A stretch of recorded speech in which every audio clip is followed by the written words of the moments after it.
Praise God. Hallelujah. Thank you, Jesus. Amen. Izenzo 14. Izenzo 14, verse 21 and 22. Sibashayele Tanda, thank you. Thank you very much for leading us, guys. God bless you. God bless you. Izenzo 14, verse 21 and 22. Timothy wesibili sahluko 3, verse 1 to 4. Daniela 11, verse 32. Izenzo 14, verse 21 and 22. Timothy wesibili sahluko 3, verse 1 to 4.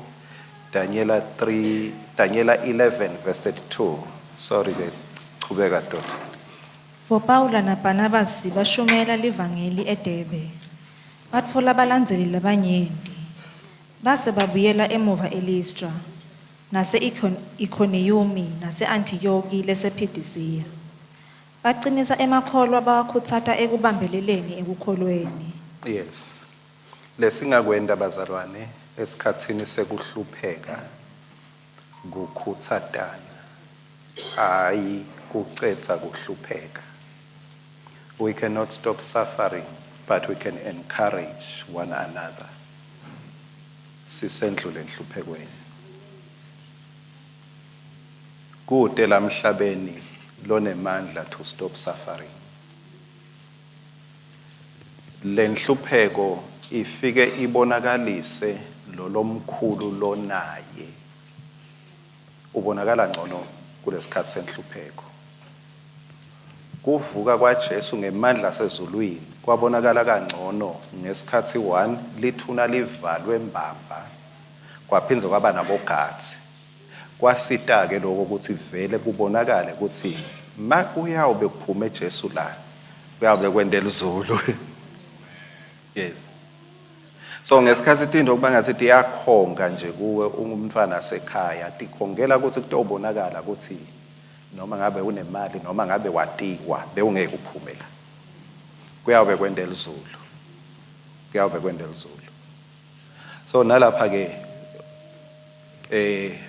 bapostoli bathi kufanele sedlula khona la. Sedlula khona babaqinisa ke ukuthi mabedlula khona bangafiki la bathi give up khona. Yes. So lokho lekungendeka ubhekane nako umntwana sekhaya noma kunyalo vele ubhekene nako. Lokho ungakusida ngiloku ukubuka ngekuthi kumele wedlule khona, ungakubuki ngekuthi kumele kuphele, but kumele kuthi wena wedlule khona noma kungapheli. But wena uphile noma kona kungapheli. Lokho ke nokwenta kube lukhuni ngunako lesikuthola lapha encwadzini ya Timothy wesibili sahluko 3 lo verse 1 to 4 uyasitshela ukuthi tikhathi vele lesiphila kuto lithi asikhumbule ukuthi emalanga ekugcina kuyaba tikhathi letinjani letimnanzi ya letimatima bazalwane letimatima lokho ungasakufunzeli labanye labetako ubosa lokufunzela wena usaluthi imakela nje lokho sengikubonile lokho sekwendekile empilweni yami lokho sengence kuko lokho ngiyakubona vele kuyendeka yini ke lenda letikhathi tibe madima lichubeka lithini ke Khumbulani nako emalangeni ekugcina kuyafika tikhathi letimatima bamfu bayawudithanza bathanze imali batigcaphe batigabatise balulate ngulungulu ngenhlamba bayawubangula bangalaleli batali babo. Yes. Bangabongi babete bungcwele babete luthando. Yes, bangathethelelani mase. Yes, thank you. So masichubeka ke siyabona ukuthi njengaloku ngisho ukuthi mangabe khona lokuhle loke wakwenda kumbe le nawe bewubhekile ukuthi batawubonga bangabongi kwendeka lapha kuwe bolikhumbula ke live la uNkulunkulu ukuthi kathe lona la kubona ukuthi kutawukwendeka kuthi vele ngeke bakubonge. So kungendeka nje uhlele estation uthi yebo nini bayongibendele kangaka abathulile nje buyela kuTimothy ngiso sikhathi sekungabongwa lesi buyela nje uSinkosi uyathi Nkosi you were so precise waconza nangco nami kuthi ngeke ngibongwe vele kusho kona kuthi tikhathi leti matima wena ke ungendeli labanye tikhathi tibe matima ngethi wena ungabongi siyabona ke yes bantfu ngeke babe nalo luthando ngasho ke evikini eliphelile kami kuthi luthando lusikasi mangabe uthole luthando kuleti khathi bonga uNkulunkulu ugidze ebusuku bonke uphethe Sprite kutoba nespirit ubonge uNkulunkulu kuthola luthando la athi uNkulunkulu kuyawubade luthando khona kuyawubade luthando dikhathi letipatima ungawathola emagama lathi ngiyakuthanza but hayi luthando adaba manenge emagama but luthando lona iBhayibheli lithi kuyawubade luthando ngiko bantu bafetandleni tebantu labachilene ukuthi ngiyakuthanza but bafa latandleni so uyabona lokuthi emagama lathi I love you manengi but kude loving you alukho luthando so lokhu ke ngiko lokuyakwenta tikhathi tibe matima lesihloko ke lengichubeka kuso lamhla ngisibeke ngalenye indledlana sithi you shall go through suffering and do exploits because of God's covenant with you lesikhathi lesimatima utawukwenda lokukhulu kakhulu ligama leNkosi kalibonga utokwenda lokukhulu kakhulu ngenxa yokuthi usesivumelwaneni naNkulunkulu ngaJesu ngenxa yesivumelwano lonaso naNkulunkulu ngaJesu Daniel sahluko 11 verse 32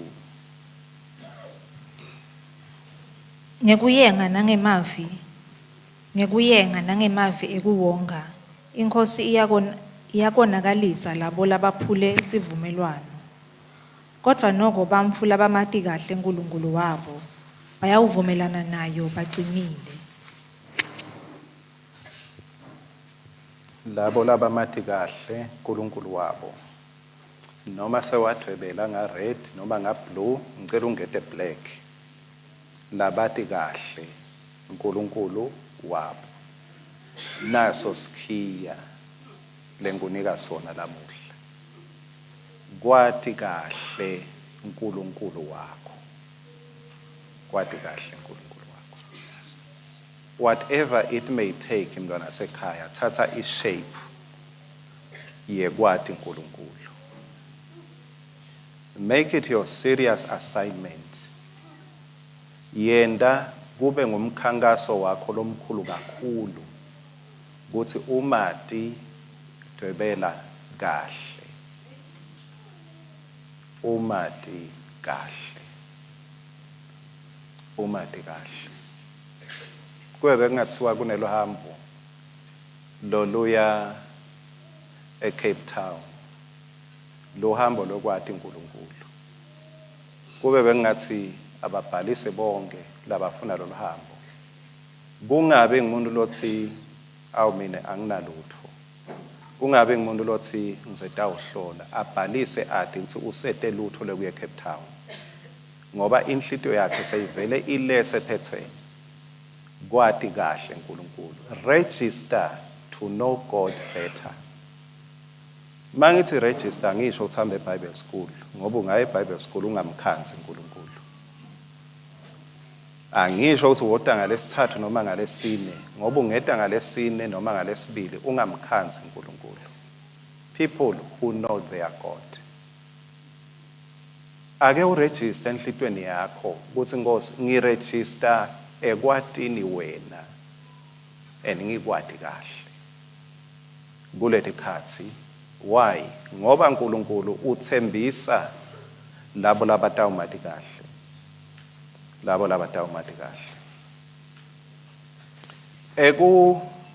Emkhankasweni wethu wekubambelela ekukholweni nangetikhathi letimatima kumele singacabangi kakhulu ngekuthi sibambelela kanganani, sikhandleka kanganani. Kumele sikhumbule ukuthi nguNkulunkulu kahle kahle lofuna one simati, futhi uNkulunkulu losifuna ezulwini, ngisho thina esingafuni usifuna khona. So lokho kusho ukuthi akusi emandla ethu nje latawusenta sibambelele ekukholweni, kepha ngilokuthi uNkulunkulu naye usibambe ngesandla sakhe. Ngenxa yesivumelwano lashito wathi ngeke nginishiye, ngeke nginilahle. Ngenxa yaloko ke singasho ukuthi sibambelele noma ngabe isandla sami siyaphunyuka, yena ushito wathi ngeke ngikushiye. Wathi kude lo tata ihlwithe esandleni sakhe. Makaya esiphambanweni beka neliciniso ukuthi vele usifuna ezulwini. Usifuna ezulwini. We bless his name. Lolo tsite uma umuntu angondli bakubo ikakhulu bendlu yakhe mubi kwendlula lihedeni, seka ngakwenta kanjani kuthi yena abe mubi kwedlula lihedeni ngekuthi angasinakekeli kanisibendlu yakhe. Usho njalo kuTimothy wekucala sahluko 3 verse 15 kuthiwa we are the household of God. Sibe mndeni wakhe. Yini lengenda yena asitshele njengemuntu athengisa umuthi wenhlanhla abe yena angenanhlanhla? Umuntu akutshele ukuthi lo muthi lo wenhlanhla liyawuthi lishona uyabe wakhe iprofit, but yena ugadze kwakhe iprofit ngekuthi umthengele lo muthi lo. Akanjalo uNkulunkulu wethu. Akanjalo uNkulunkulu wethu. Ngeke asinonusele ngento lengasiyo ingcenye yakhe. Nasi isihlahla lengicela sisibuke bese sibuka nemfanekiso waJesu. Niyabona eceleni kwalesihlahla lesikuthi kunjani? Ku-dry. Mawubuka nje uthi nhla ungabukisisi kakhulu. Leletinye tihlahla ti-dry uyasibona sona sinjani? Si-green. Strange. Naku ke lokhu wesi. Uyasibona nasiya? Siluhlata. Siluhlata. But tonke leletinye la tibonile tihohlokile. Labatiko ka agriculture mina angathi lutho kumbe bangachaza ngesikhathi sabo nangendlela yabo. Kepha lokhu liqiniso lelikhuluma ukuthi noma tikhathi lesiphila kuto, kuthi ikhathi tekuhohloka, kuthi ikhathi tebusika, kuthi ikhathi tekugula, kuthi ikhathi tekulahlekelwa umsebenzi, kuthi ikhathi tekungathandwa, kuthi ikhathi tekungabongwa, kepha umuntu lo wathi simakathe uNkulunkulu wakhe tawuhlala agreen noma lokunye kuhohloka. Tawuhlala green. Tawuhlala green. Bazalwane Nkosi yami, asikho kuletikhathi kutojekisa inhloko. Leti khathi atakhe bomabhekana. We shall flourish and do exploits. Kusho yena uNkulunkulu uthi they shall be strong and they shall do exploits. Ake sesibuke nanguJesu. Siyakhumbula mos Jesu ale ngesiphambanweni. Noko lesi sipholishekile nje lesi niyasibona bazalwane. Sikhona la hliphike khona niyasibona. Ethwele umchelo wemanyeva. Ngesikhathi alenga la Jesu esiphambanweni kukhuluma lomunye ke kuledelelesi kumbe bonke bakhuluma, kepha lomunye lo wakhuluma uthi thine sila ngoba vele kusifanele kubala. Sewukhuluma ke magama uthi Nkosi ngikhumbule mawufike embusweni wakho. Awunaki bonke basetiphambanweni bonke babethelwe, bonke bayinhlekisa, futhi Jesu yena ngazi ukuthi uwes kunabo bonke. Kepha lo ubuka Jesu umbona anelutho lete lona yena kanibalenga esiphambanweni licishe lesifana nako. Uthi ubongikhumbula mawufika embusweni wakho. This is the great witness ngelivangeli lethu. Uthi noma singabhekana nanhlupheko yinye sibe sesiphambanweni sinye but asifanani. There is something that remains with you. Lengeke isuswe ukuthi ulenge esiphambanweni. Kunendo lotawube solo unayo lengeke isuswe ukuthi uyinhlekisa abahlekisa ngawe. Kuhlekisa ngawe kuzama kukuhlazisa. Jesu bamkhumulile bahlekisa ngaye bamkhumulile bamfaka umcelo wemanyeva bathi nayi inhlekisa. Thank you. Nayi inhlekisa lenkulu kakhulu bamphakamisela umhlaba ukuthi bamhleke. Kepha Jesu aleka lapha esiphambanweni. Makathi lona ungikhumbule wathi Jesu yes ngidawuba nawe lamhla. Bekade Jesu ukuthi yami impilo ayiphelele esiphambanweni. I have something more than the cross. Yami impilo noma bongakhanza ngishayekile ngingenamali ayiphelele ekutheni nanginalutho ekhikhini yami impilo uthe Jesu iyachicima yami impilo. The condition is simply to expose what is within me. Kude lobu simo lengifika kuso lesifike singemuke kona ngoba anganikwa ngilomhlaba. Lenginikwe ngilomhlaba kutawuhamba but lenginikwe lizulu kona it will never be taken away. It will never be taken away. Lesihlahla umfundisi Malinzisa ekhembini yabo make ubekisa kahle ngaso uthi lesihlahla lesi abekisa ngegofa encwadini yaGenesis 6 igofa sihlahla lesakha umkhumbi.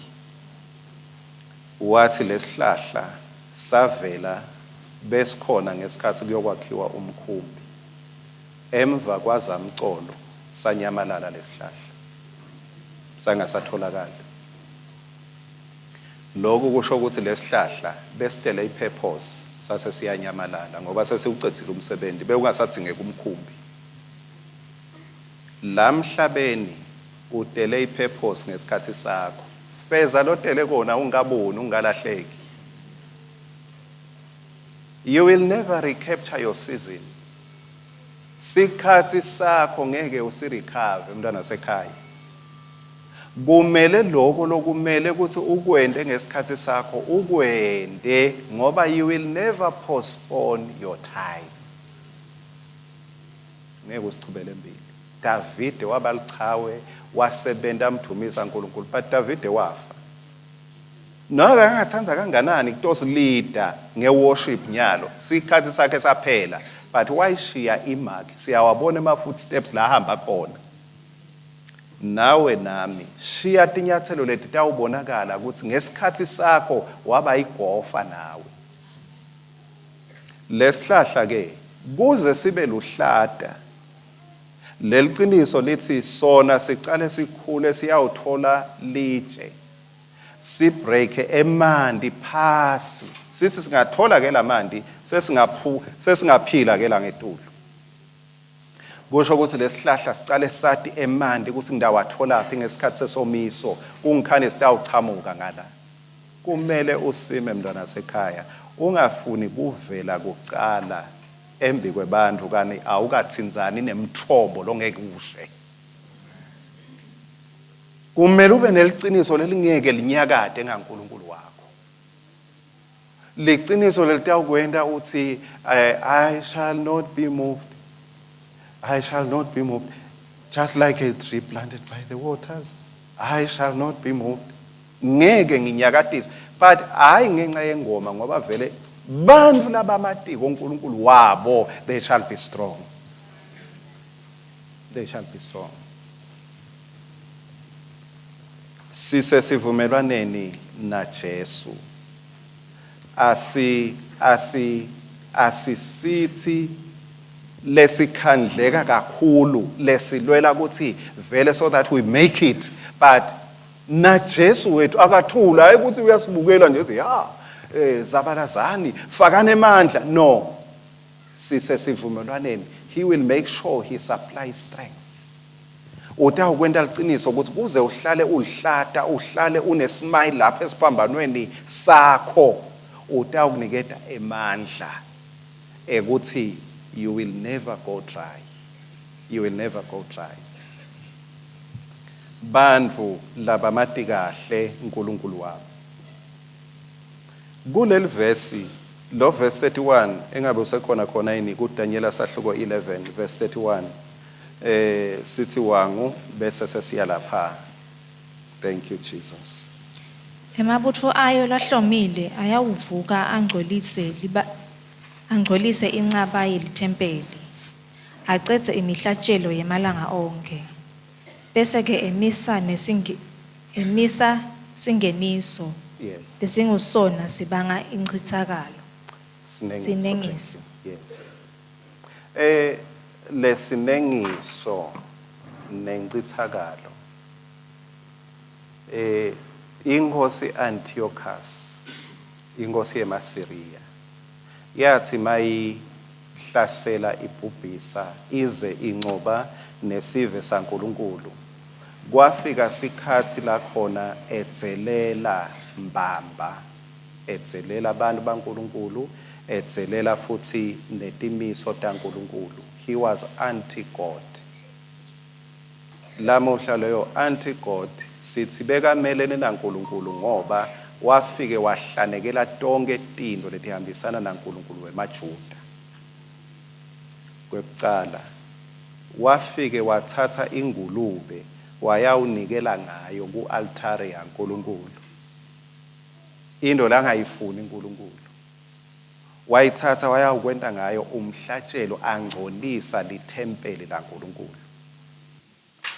Kwesibili wafike wakhokha imithetho lephambene nemaJuda ukuthi angacircumcise bantwana bebafana. Wafike wayicitha leyo mthetho. Kwesithathu wacitha sikhathi selisabatha lemaJuda. Wamelana netindlela taNkulunkulu. Kwesine waphocelela abantu ukuthi badle ingulube, silwane bebade ukuthi kumele bangasidle on 2. Silwane labe bade, and labe bangakulandzeli la kushoko bebabulawa. Bekukhulunywa ke ngaleso sikhathi, but i-enko yakhona leyenteka konyalo ngoba umoya we-antichrist lomelene naKristu somsebentini. But kuleto tikhathi kwabe sekuvuka bantfu labamati koNkulunkulu ngaleso sikhathi. Kwavuka abantu labamati koNkulunkulu bathi ngeke sibukele incithakalo nemanyala endlini yaNkulunkulu nakubantu baNkulunkulu. Bavuka bashulungana to stand against the wickedness of the time. Basukuma bamelana nale nkosi bayicitha kanye nemsebenzi wabo. They did exploits because bebamati uNkulunkulu wabo. Bamelana nebubi. Leli verse ke selibhalwa ngoba kunalabanye lamhlala batawube baphila lekumele ukuthi mabati uNkulunkulu wabo nabo babone ukuthi nothing lay wickedness that will stand against people who will be strong and who know their God. When they rise up, they will be able to dethrone every work of the enemy. Nakuke bazalwane, we are not here to survive the times. We are here to do exploits. Asikhonela nje ukuthi hawu Nkosi yami sisite ikahle lengoma mawihlabela kube nje ngishumayela ngalenye indlela kumbe ngabe ngiyayihlabela, keep me true Lord Jesus, keep me true. Uyabona ukuthi Nkosi nje ngigcine kunasi simo nasi, but kahle kahle God is not just after keeping us, but he is there to strengthen us so that we do exploits, not just to survive a period. asikhonela ukuthi kufanele siphile lo mnotho awushona phansi Nkosi yami Nkosi sigcine siphile lo kunetifo Nkosi sigcine siphile uNkulunkulu is not after keeping us through but he is there to keep us to give us strength so that we do kuze sende lokukhulu kakhulu sende lokukhulu kakhulu kwangathi inkosi ingasikhulula kulokuciciyela ngoba kulesinye isikhathi ukhanza sibhizi lo munye ubhizi uthi ha umndeni wami unhlalo Nkosi angibuyise the broken pieces uNkulunkulu is not after bringing pieces together he says you shall do exploits so akusho ukuthi yekela kuhliphike lokuhliphikako kepha uNkulunkulu akanaki uyabona mangabe inhlitiyo yakho ithumbekile ukuthi Nkosi kumele ngende lokukhulu kakhulu lokunye usale uthi Nkosi kuyawuhlangana sengichubeka nelohambo kuyawuhlangana so uyawubona Nkosi ukuthi uhlanganisa kanjani ngiyawubona ukuthi sengihlanganisa kanjani kulokunye sithatha isikhathi Nkosi mzukwana ngiyaba nemali uyangibona simakade uNkulunkulu akasho ukuthi laba nemali bayakwenda lokukhulu uthi labathi yena bayakwenda lokukhulu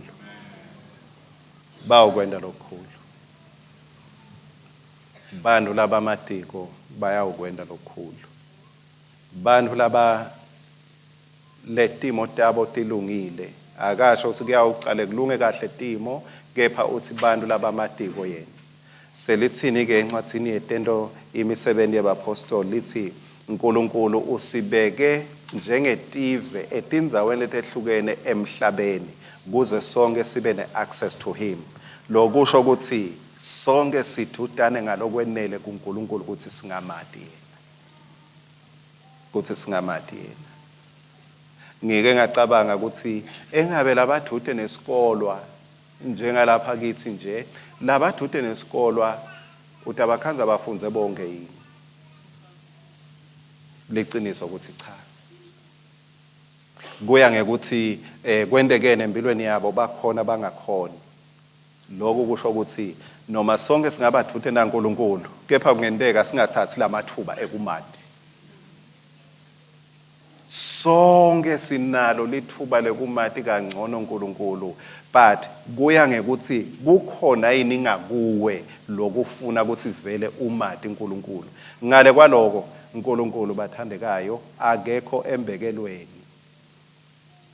ngeke ngisifike embekelweni utamthola khona ngoba ngihlala khona uNkulunkulu akekho kudwalile ngeke ngithamba kudwalile utomati kangcono uNkulunkulu utende wabathutane nabo bonke abantu leni ngoba kusho ukuthi bonke uNkulunkulu bantu ufuna sibende tinto letinkulu sikhiya sekuya ukwenda leto tinto letinkulu kumati uNkulunkulu lokuhle uNkulunkulu akadzingi ne-school fees kuze umati ungamati yena akadzingi umuntu lomunye other than inhlito yakho ukuthi ungamati yena despite the terrible times bantfana baNkulunkulu kunelivesi lelithi indalo yonke iyabubula niyalikhumbula lelo verse lelo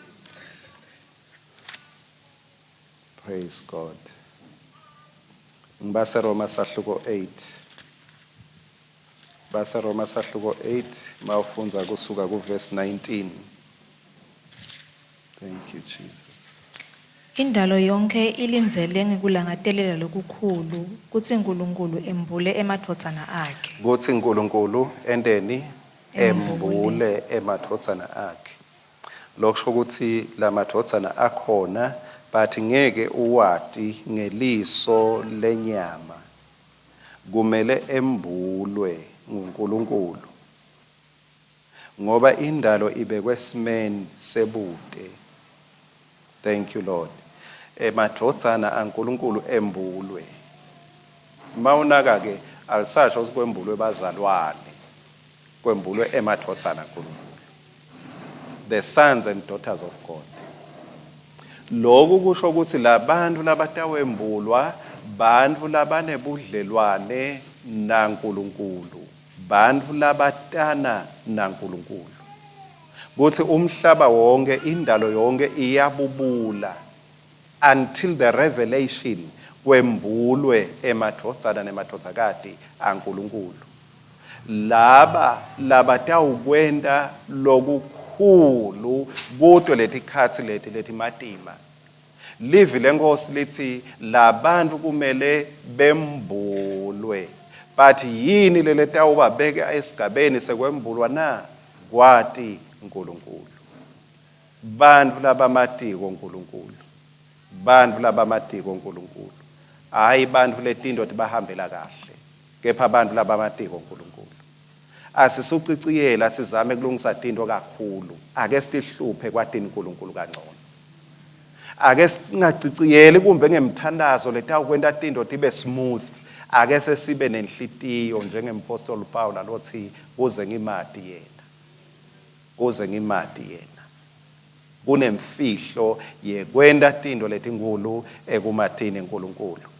Ngekusho kwembhalo bathandekayo, you shall be strong in knowing God. You shall be strong. You will not deteriorate. Ngeke usibonele lesihlahla. Bekufanele ukuthi tikhathi tenhlupheko tingamendi umntwana kaNkulunkulu aye ngekubuna ngekulotha lilanga ngelanga athi ngiyaphela ngiyacwila sengivela ngenhloko naku kuyaphela ngami. Umntwana kaNkulunkulu kumele akhombise the opposite ukuthi la ngetulu yebo sonke siyashaya, yebo sonke siyawiswa, we are all pressed down but we are not crushed. Noma sicinzeteleka kepha asibotfoki. Noma sihlangana naletimo but asipheli njengesihlahla besivutha lesabonwa nguMoses. Wabona isihlahla sivutha but singapheli singashi. Lokuvutha siyavutha but lesihlahla asishi. Lesihlahla asipheli. Nguloko lekumele kube liphawu lwemntfwana kaNkulunkulu. Ungashaywa uvuthe etimalini takho, uvuthe kube etimali, but solo awushi. You come up with a smile. Ungashaywa ebudlelwaneni bakho, ngisho nasekhaya emshadweni, ushaywe, but you come up with a smile. What happens to you does not determine how you will express yourself. Lokwendekako kuwe akukwakheli indlela yekuthi utawubonakala kanjani ngoba udonsa emthonjeni wekuphila. Ugreen ngisho ungakhanuki but ngoba usemthonjeni longapheli uhlala uluhlata njengesihlahla lesihlanyelwe emithonjeni yemanti. God's people, you shall be strong, but you must commit to the knowledge of God. Ngeke ube strong ngoba mina sengishito njalo ukuthi aba strong. Dinikele ekumatini uNkulunkulu wakho. Dinikele ekumatini uNkulunkulu wakho. You shall do exploits. Futhi uNkulunkulu lokumangalisako ngaye akahamba yohlola ukuthi kepha ufunze kuphi, ufunze kanganani, unetimali kanganani. Utkhanzela nje bo Gideon phase tihlahla athi wena lamhlanje ngifuna uyohola impi. Ukhanzela phase isihlahla. Phase isihlahla. Akabuthi nethi uyakwatini ukubamba inkemba, umthatha nje phase isihlahla uthi ngifuna kuyawuncoba ngawe. Ngifuna kuyawuncoba ngawe. uNkulunkulu akathathisi kubakini ukuthi unginamba first born noma ungilast born ungumntwana make noma umntwana babe akathathisi kini uNkulunkulu nje mathatha umuntu umthatha from nowhere from nothing athi angihambe ngiyofeza injongo yami ngayo. Therefore lokukhulu otokwenda ungacala uhlole ukuthi yini lokhonako. Never depend on your gifts. Ungencike tiphiweni takho. It's not time for gifts, it's time for knowing God. Satana naNkulunkulu konke lokunye kuyawulandzela kuyangikhanza phambili. Akahloli uNkulunkulu ukuthi seyini loke wayenta ngaphambili uyatiwa yini uthumile uke waphuma yini emaphepheni uthi uNkulunkulu umuntu lo wathi mina utawukwenda into letinkulu.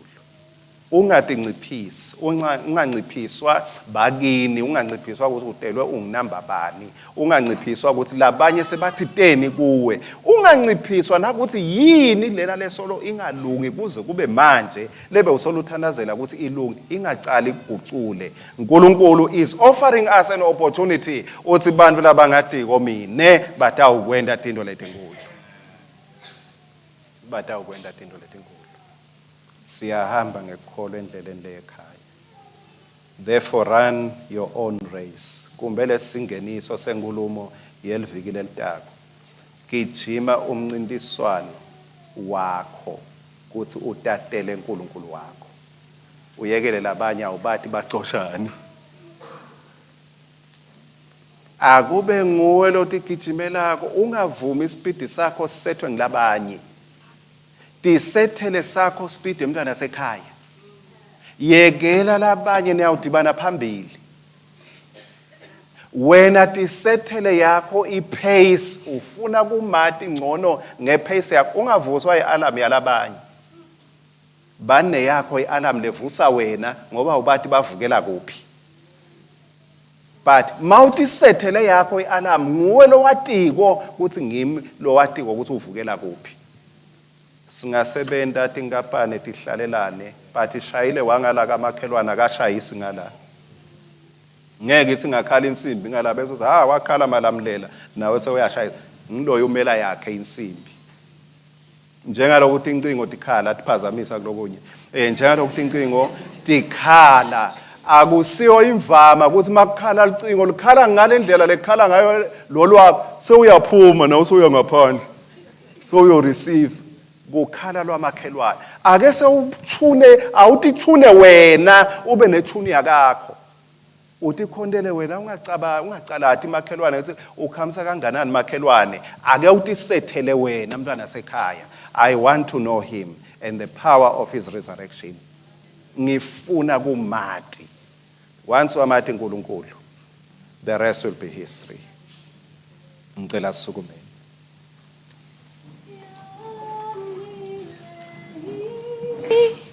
Shizi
To know him. Wangathi uNkulunkulu angavula umthombo somiso enhlitweni yethu. Somiso ukuthi kuze simati yena. Yebo uyafuna kumbona sombulula inkinga takho, kepha ake sewumati uNkulunkulu angetulu kwekuthi uphilela nje kusombulula inkinga. Ufuna kwenda lokukhulu kakhulu kunemali lonayo, kunemsebenzi lonawo, kunebudlelwane lonabo, kunemshado lonawo. God is after a great business. Kunemsebenzi lomkhulu uNkulunkulu.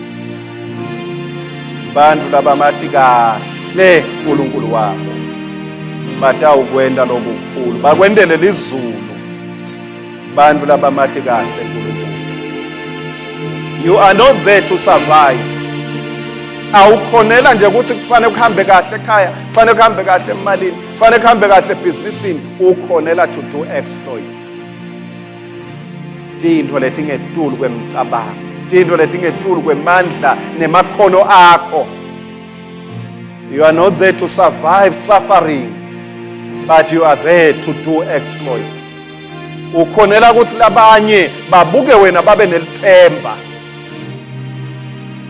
Blessed be your name. uNkulunkulu ukuhlanyele njengesihlahla lala ukhona khona. Bantu labamathi kahle uNkulunkulu. Bantu labamathi kahle uNkulunkulu. As I pray, ngisakhuleka kumbe ukhona lomunye lamhla emkhathini wethu lothi mfundisi ngicela lamhla kube sinyathelo sami sekucala ngithatha sinqumo ngiyakhetha lamuhla ukuthi ngimati Jesu ayinkosi angumsindisi wempilo yami. Ngifuna kuqala lo hambo nalo Jesu lamuhla. Kumbe angizange sengisithathe isinqumo kumbe ngasithatha ngabuyela emuva, kepha Nkosi ngifuna kusithatha lesinqumo sekukwadi kahle. Ngicela kubona sandla sakho sange sekudla usiphakamisile ngiyawuthandaza nawe. Thank you Jesus. Thank you Jesus. Thank you Jesus. Thank you Jesus. God bless you bantwana bami. God bless you. God bless you. God bless you. May it come to pass njengalokwendeka nakuSamuel ebuncaneni bakhe. Weva liphimbo laNkulunkulu lebelingasiyo imvama kulabadzala kuleso sikhathi. Kepha Samuel weva ukuthi khona lo ngibitako. May the sound of the voice of God be so clear even to you. Babe longcwele ngiyabonga ukuthi wena uNkulunkulu lobona inhlitiyo ngalokuphelele. Ngiyakhuleka babe longcwele ukuthi lokho lokuyinjongo yakho kunaba abantwana ifezeke futhi iphumelele nangaye wonke Nkosi lome embonisweni yekuthi Nkosi bekumcoka namhla to make this decision.